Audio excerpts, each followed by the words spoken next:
আপনি কি জানেন কি ঘটেছিল যখন জঙ্গলের মধ্যে হযরত গাউসে আজম আব্দুল কাদের জিলানী এর পথ আটকে দিয়েছিল একটি সিংহ? জঙ্গলের মাঝখানে হঠাৎ এক ভয়ঙ্কর সিংহ সামনে এসে দাঁড়ালো। সবাই ভয় পেয়ে কাঁপতে লাগলো, কিন্তু এই বুজুর্গ কেন ভয় পেলেন না? রেওয়াতে আছে, এক মহান অলি হযরত গাউসে আজম আব্দুল কাদের জিলানী রহমাতুল্লাহ আলাই সফরের সময় জঙ্গল দিয়ে যাচ্ছিলেন। হঠাৎ এক সিংহ গর্জন করতে করতে সামনে এসে দাঁড়ালো। সঙ্গে থাকা লোকেরা ভয়ে পিছিয়ে গেল, কিন্তু আল্লাহর অলি শান্তভাবে বললেন, আল্লাহর হুকুমে সরে যাও। অদ্ভুত দৃশ্য, সিংহটি গাউসে আজম জিলানী রহমাতুল্লাহ আলাই এর পায়ের কাছে এসে মাথা নিচু করে দিল। তার চোখে রাগ নয়, বরং এক ধরনের বিনয় ছিল।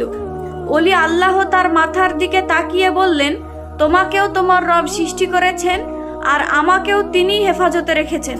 এ কথা শুনে সিংহটি শান্ত হয়ে একপাশে বসে পড়ল, যেন পথ ছেড়ে দেওয়ার অপেক্ষায় আছে। এটাই আমাদের গাউসে পাকের কারামত। সুবহানাল্লাহ।